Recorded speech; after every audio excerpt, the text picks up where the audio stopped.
She laughed at the river. Not once. Not twice. She mocked the spirit everyone feared. She dared it to answer her. But when the river finally spoke, her life was never the same again. This is not just a story. It is a warning passed down through generations. A story about pride. A story about respect. And a story about a river that listens. Listen carefully. Lina lived in a small village surrounded by trees and red earth. At the edge of the village flowed a quiet river. It moved slowly, calmly, as if it was always listening. Lina was young and full of confidence. She spoke loudly and laughed easily. People knew her as bold, fearless, and stubborn. When elders gathered to tell old stories at night, Lina always sat at the back.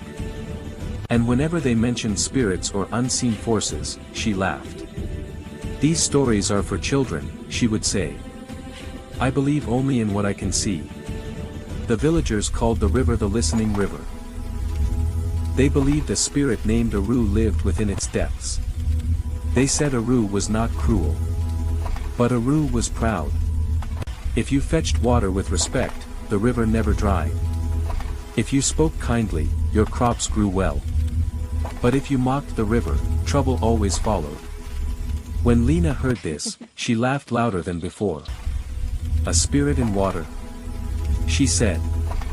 "Then let it come and talk to me." One quiet morning, Lina walked to the river alone. The sun was bright. Birds sang above her head.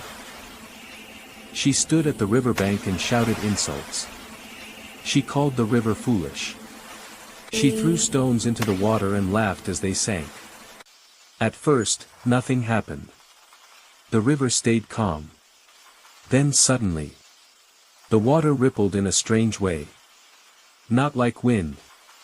Not like fish. The air grew cold. Lina felt it on her skin. Her heart skipped, but she forced a smile. She turned away, pretending she felt nothing. That night, Lina could not sleep. Her body rested, but her mind wandered. In her dream, she stood by the river again. Mist rose from the water. The moon reflected brightly on the surface. The river called her name. Softly. Slowly. "Lina." A calm voice spoke from the water. "Respect is light. Mockery is heavy."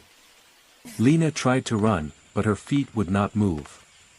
She woke up shaking, her heart racing. Days passed, and strange things began to happen. Each time Lina fetched water, her clay pot cracked. Again and again, it broke in her hands.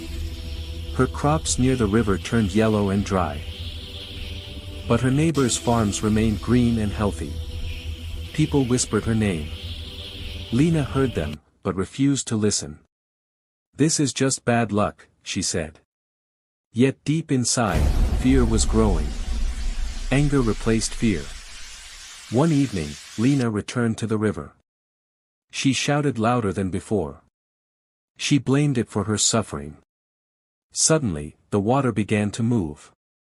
Not violently, but purposefully.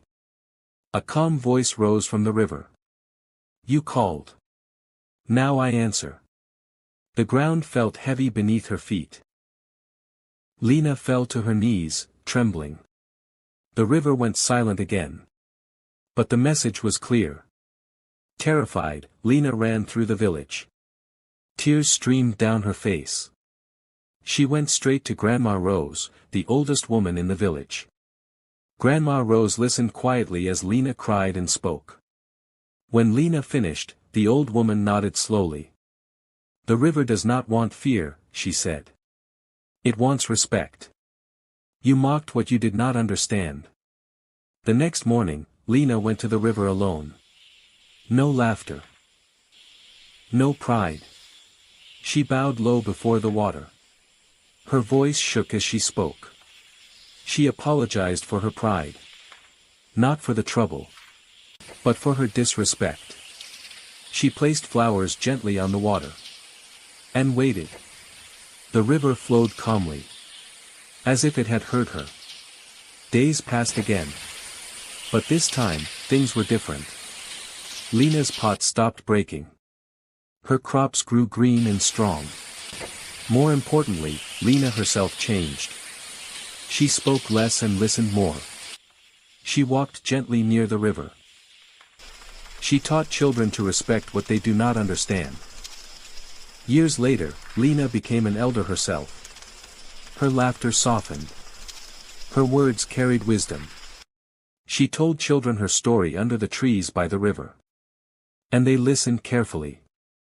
The river still flows quietly to this day. Watching. Listening. And those who pass it remember. Never mock what you do not understand. If this story touched your heart, like this video. Share it with someone who needs this lesson. And subscribe for more powerful folk tales.